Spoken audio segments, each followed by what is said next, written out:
ap 5000 īsfilmām, kas pretendē Cannes, kas grib būt viena no tām 8 īsfilmām, kas būs īsfilmu programmā, ir atsūtīts 5000. Cik cilvēki iet cauri šitam? Ne jau visi, ne jau katrs tas izvērtētājs noskatās visas 5000. Nē, tas vienkārši nav iespējams. Tur var vienkārši, jo īstenībā, man liekas, tad var neskatīties vispār, tad ir tāds loterija un būs apmēram tas pats rezultāts. Vai fast forward. Šis ir interesanti. Šis nekā. Es esmu bijusi arī, tagad mēs nolecām no Kannām, bet es esmu bijusi arī atlases komisijās, tiešām tā tas bija, kur žūrija skatījās tieši pirmās 3 minūtes.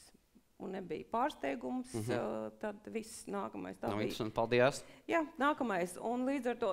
Kā var ietaupīt naudu? Vienkārši jātais rēcīgas 3 minūtes pirmās normālas, saturīgas. Tieši tā, jo īstenībā... Pēc tam daba.